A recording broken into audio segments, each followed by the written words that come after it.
Hey everyone, what's up? It's me, your girl E, and today this is the author chat, and I am beyond excited to talk to you today about journaling. Journaling is one of my things, something I've done since I was a little girl.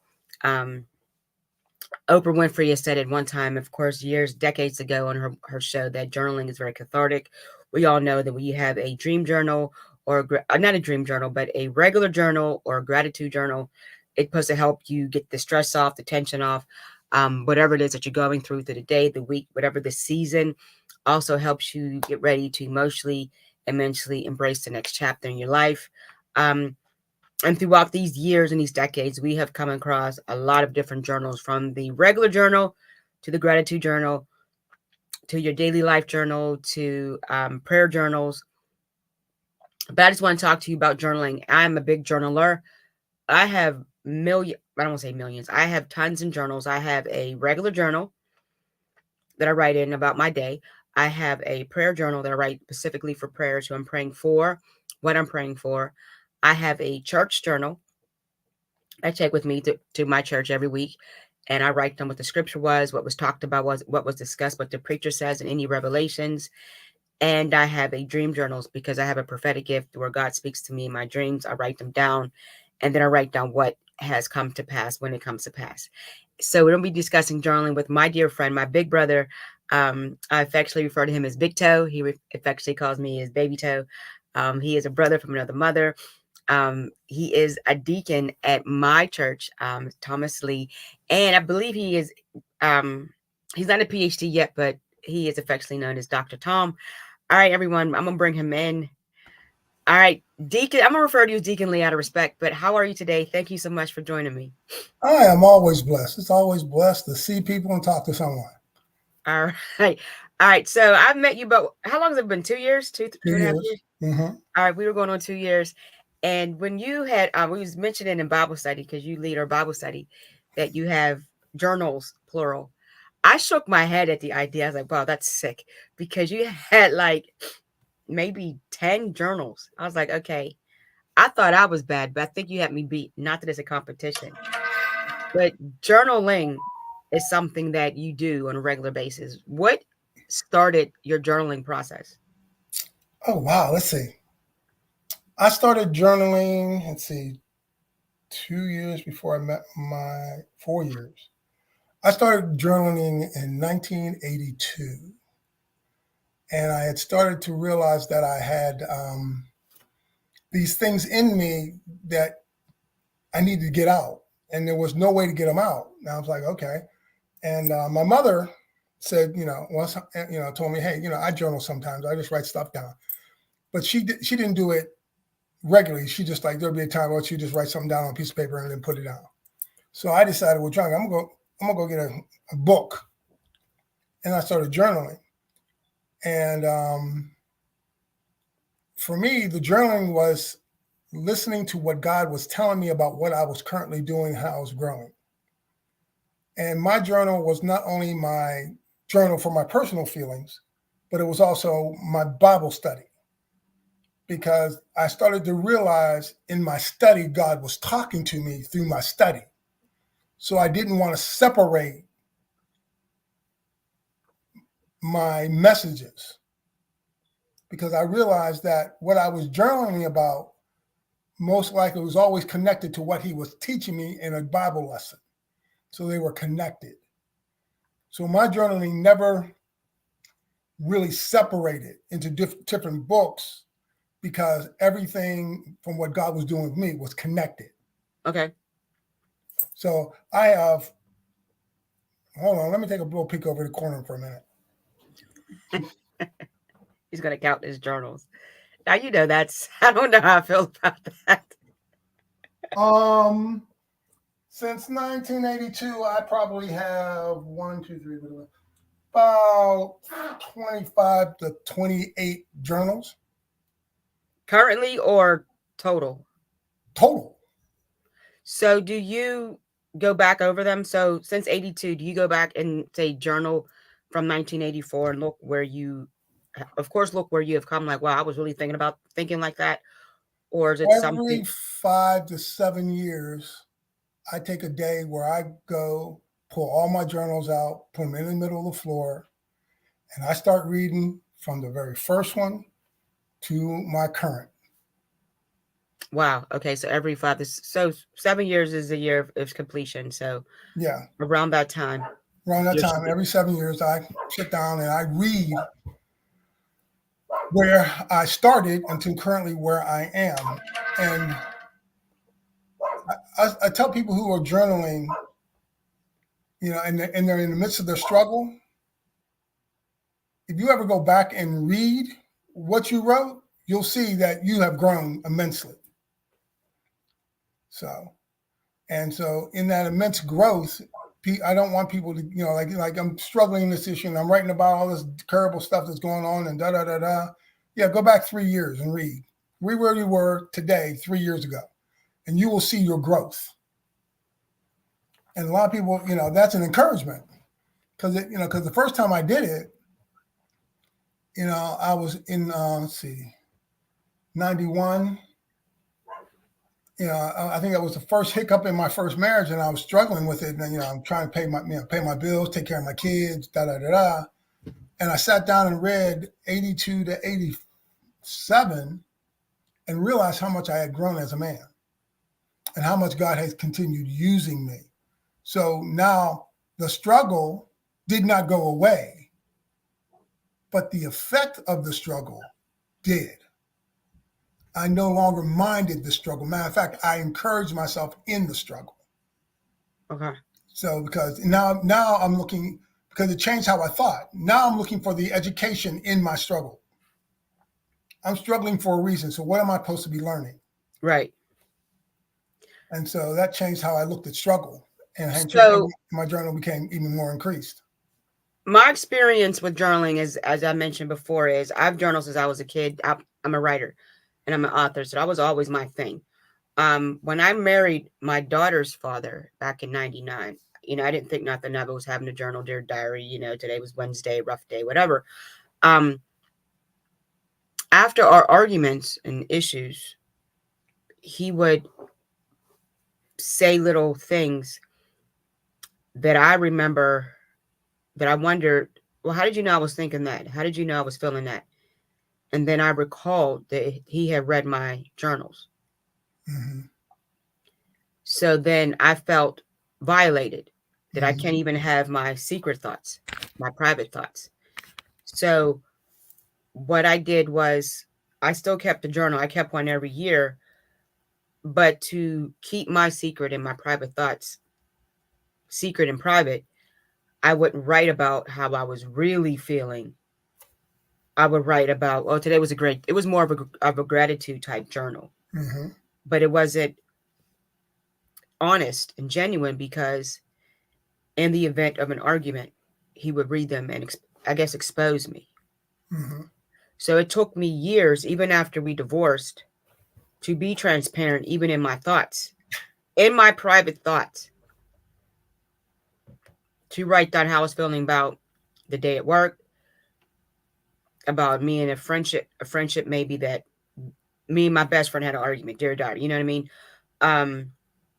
It took me from up until the pandemic to truly, honestly write how I truly felt. And now that I'm century married, I don't worry about my now husband reading my journal and wondering what's going on and how I'm really thinking. I don't question his integrity or nothing like that. But how would you encourage someone who was exposed in that format to continue to journal and to be transparent even in their private thoughts, if that's making sense? Yeah, I think you're correct about being safe in an abusive situation. However, in this day and age with computers and the cloud and things of that nature, being trapped in your own mind and heart is a very painful place to be. Mm-hmm. If you can find a way to express your life essence in the cloud somewhere where no one can get to it other than you, I would suggest you do that. because because I have found that when I couldn't journal because I was busy and didn't have the time to journal, which is another issue. I was emotionally, mentally, and physically and spiritually trapped within myself. And it's different when someone else traps you. It hurts more when you trap you. When you're the one trapped and you're the one holding the key to the cage that you're in. So I had to. I would tell people all that: find a place, find a journal, and give it to a friend. Journal and have your mom hold it. Someone that's not going to open it up. And so when you go visit that person, you journal. Um, and I would always say, if someone has you feeling that you're trapped within yourself, you need to get away from that person. Right, of course. Yeah, just simply as that. That. But again, that's your decision. I can't make that decision for you. But the freedom I get from journaling is that sometimes something's on my heart or on my mind or in my spirits that's so heavy I can't physically carry it. So I need to put it somewhere so I can come back to it. And journaling gives me that ability to do that. And one great thing about it is I can put something down that I'm not ready to deal with. And 3 to 4 or 5 weeks, a year later, 6 months later, I can come back to it. It's written in its purity. And now I'm ready to deal with it. And now I still have it. And I can deal with it then. So journaling, would you call it a stress reliever? Oh, yes. It's other than prayer and talking with God, journaling is one of the best stress relievers because it's like you blowing up a balloon too tight. You got to let some air out, and journaling lets you let that air out. That if I'm angry and I want to cuss at my wife, and I write in my journal all the things I want to say to my wife, and and in the process of writing out what I think, I finally realized, oh, by the way, that was my part in that argument. Now, when I go talk to my wife, all that craziness is in my journal. It's out of your system. It's out of my system. And now I can go talk to her in a position of humility. Babe, I was wrong about this. Right. Or in humility, babe, as much as you want to say you're right, I don't believe you're right. But I don't have to be angry about her not being right now. Right. So, yes, it's a great stress reliever. It's also a great place to get your own perspective. Like, you might, sometimes you write stuff out and go, oh, wow, I didn't know I saw it that way. Mm-hmm. Oh, that's really, and you can say this to yourself, that's really a messed up way to see something. Yeah. So sometimes it's also self-revealing that you're the one that's the problem, or you're the one that has the misconception. And a lot of people don't want, and see, that's the one thing, honestly, about journaling. If you're really honest about journaling and it's about you, you free yourself. The freedom. I like that. You free yourself because you are being open. Like in a journal, you can be extremely honest with how you're feeling, and there's no judgment. And when you really look at it and really take and really think on it, you can say, you know what? Like you said, I was messed up how I felt, or that was a messed up situation. And you could be honest. And then also, like you said, it relieves that stress of like you said, if you want to fuss at somebody, and it's so much easier to go in. The Bible says, be angry and sin not. So you could be angry. And you can very well be justified in your anger and what you want to say, but it may not be the nice thing to say. So you got to kind of get it out, write it out. And now there's out of your system. You can look at it and say, okay, I can say this, but say it differently because now it's out of my system. And that's also a good therapeutic way because it's taking that step back. They say count to 10 before you say something. It's taking that step back. Right. Where it's like, okay, all right. Well, so I think for journaling also, I learned how to journal and write what I wanted to say. Okay. So I've had an argument or I'm having a bad day about a situation. I write out the situation. And instead of writing out what I would want to say in a negative manner, how would I really want to address this? And I would be able to rehearse through writing how I wanted to stand up and speak out and be heard and not be offensive. So, yeah, I like that because, like you said, not be offensive. But you said one thing that kind of triggered. You learned. So, is there a right way to journal and a wrong way to journal? Is there a certain format that people should follow if they're trying to truly journal? I mean, you can find books out there that tell you how to journal and write notes and all that. I feel for me, journaling is something you discover. Yeah, you can go out and find a method, and you might start with that method. But what you have to do is discover who you are and what you are and how you are. And once you discover who you are, you will journal in a manner that enlightens you. Journal in a manner that enlightens you. You are hitting. You got some hashtags, brother.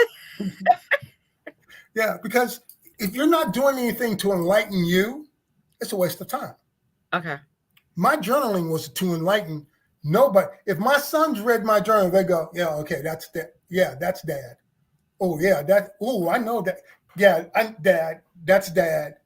If they read this when I pass and say, because my journals are going to be sitting here, they're going to come clean me out, and they're going to say, "Oh, these are dad's journals." And of course, what are they going to do? They're going to just grab one and open it up and start reading. And if I wrote correctly for me and enlightening me, because I'm writing to enlighten me, it'll enlighten them. Okay. I almost guarantee one of them is going to say, "I'll take them." Now, so do your sons journal, or you don't know? To my knowledge, no. Okay. I know my daughter-in-law does. Okay. But I don't think she knows that I journal. Hmm. Now, all of them know I write poetry. Okay. All of them know I write haikus and stuff like that. Okay. But I don't think they know that I actually have. Oh God, let me think.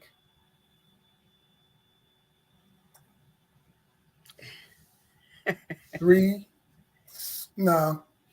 to 500 poems. Well, it's time to discuss publishing, and that's another. And and again, we've discussed this, and I've told you it's not what I'm thinking, but okay.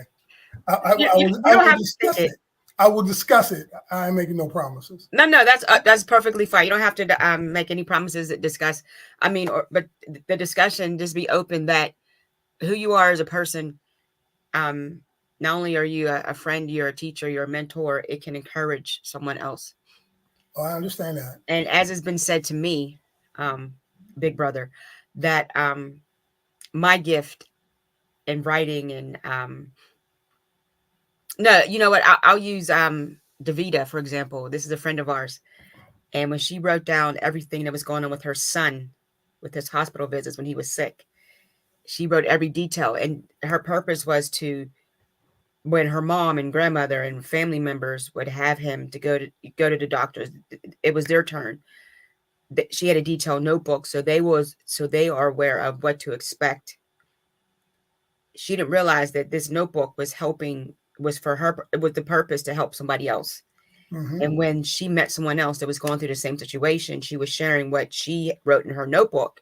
Mm-hmm. And when that person talked to the doctor about, okay, yeah, I'm familiar with this situation, I'm familiar with that side effect, the doctor said, "Oh, who have you spoken with?" And when that person mentioned Davida's name, is for a purpose, you know what I mean, for such a time as this. But I'm gonna leave that one with you. You can sit on that one and marinate it. Yeah, okay. It'll be over in this pot right over here in that corner. That's fine. That's fine. Trust me. Me and my big toe will have a separate discussion. But nonetheless, but no, all joking aside, because that even helped me to shift from author to writer in certain levels of my life, because I am a author first, writer second. But I knew that the gift of writing was born, it's in my DNA, and is manifesting. So the writing part is now manifesting. So I have to understand that that don't limit myself from just being a author, but I'm also a writer. And journaling is a concept of writing because, like you said, when your sons look at it, or if my daughter chooses to look through it, or my family, in the event of my demise, they can like, oh wow. My husband Greg had found some old journals when we first got married in an old box that was in a pantry section in my basement. We keep like Christmas stuff and seasonal clothes. And he read them and he said, wow, you really went through a lot. And I said, huh? And he said, your journals. And I said, oh, I don't even know what I wrote.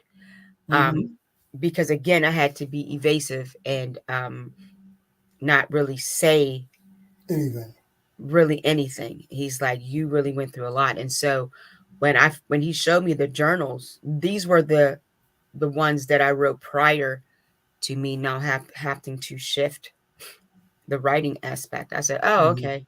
Yeah, well, God be the glory that it is what it is. But yeah.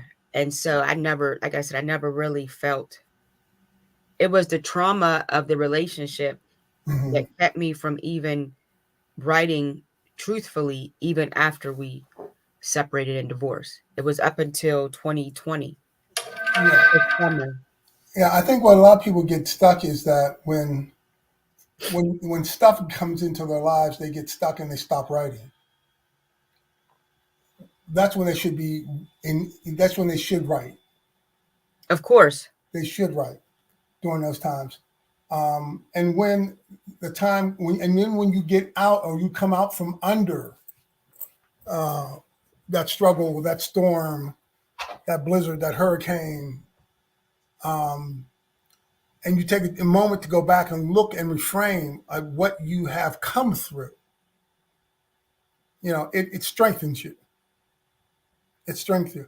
I do remember in my journal, and actually it's in my journal, I actually wrote out, I had a dream, I woke up, I got up, went downstairs, got my journal, and I wrote out in my journal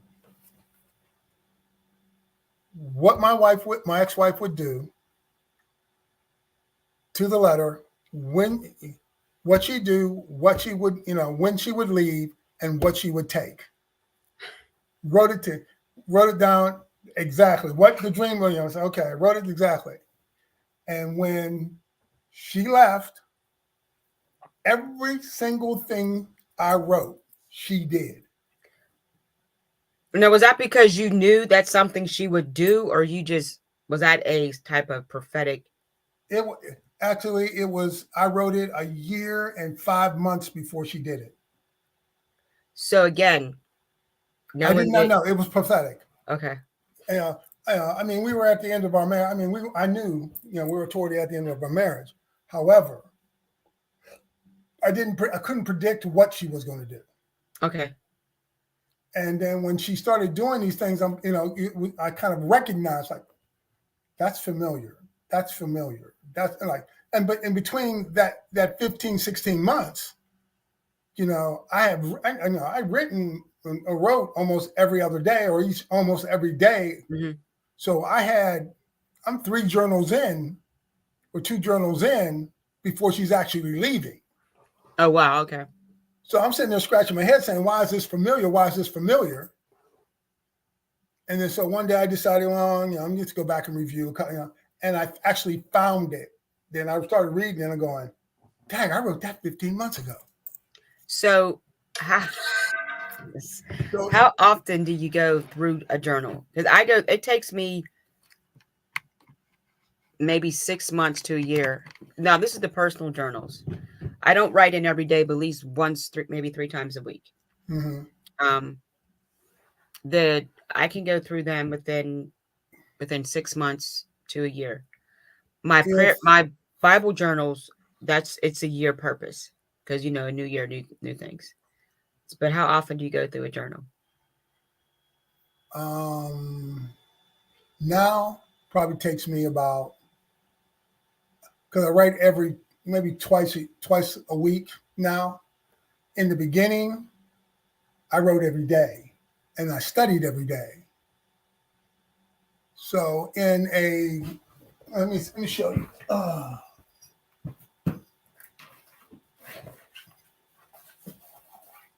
He's bringing out the archives. This is, where are my glasses? This is 8/28 85 to 3/1/86. So wait a minute, 8/28. 8/28. So this was less than a year. Okay. Yeah. Yeah. Less than a year it took me to fill one of these up. Okay. But again, as you can see, I write small. Okay. And so, and I write a lot. Yeah. So it also depends on, how much you write, and how big you write and how small you write and all that. The penmanship, and yeah, I get that. Penmanship, or you're penciling or whatever you do. Yeah. Now, if you have an electronic journal, something totally different. I would say for me, writing was more personal. I could feel it leaving me. Okay. And so when I journal, it's that emotional feeling of release. Yes, emotional feeling of release. I like that. And so for me to write it out is my release. It's like I'm physically doing something to write it out. Now, there are some things I write out that I'll turn around and end up typing and putting in my electronic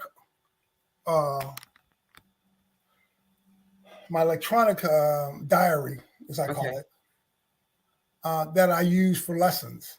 Okay. So, so like a lot of stuff that I have written, or poems or stuff like that, they're part of my electronic diary that I go back to, and I'll pull a lesson out of there. And, or God will stop me and say, "Oh, by the way, you remember this right here? I need you to develop a lesson for this." Wow. So, and those are the kind of things you guys get on Tuesday nights.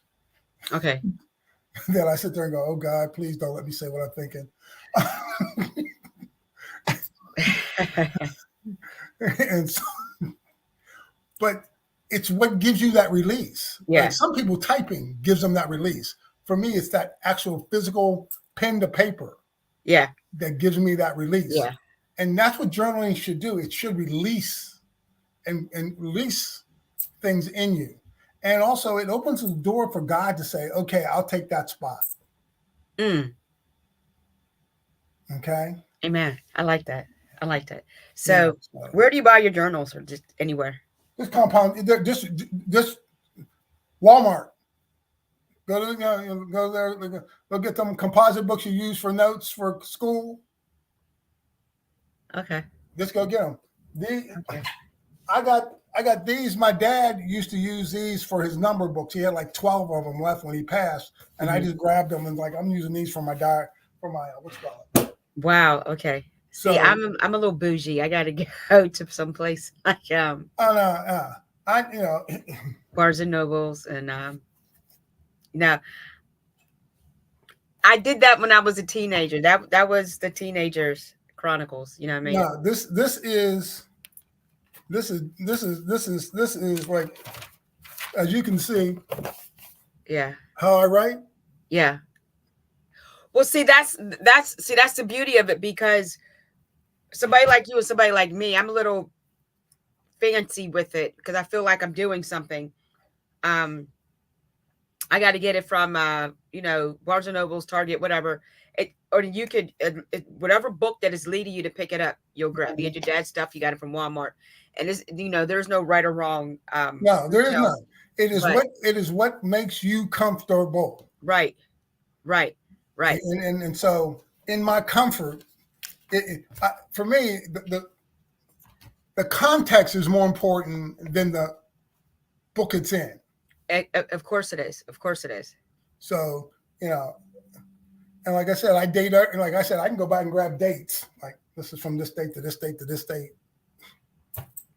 Okay. Yeah. I think something you need to discuss with a bishop. or a leader about the teachings of journalism. But again, that's something we can discuss. Later.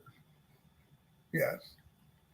So I want to Yeah. thank you so much for taking the time for this author chat on journaling. I hope everyone will grab a notebook from either whatever retail, Target, Walmart, Barnes and Nobles, or even Writer's Block. We do have journals as well.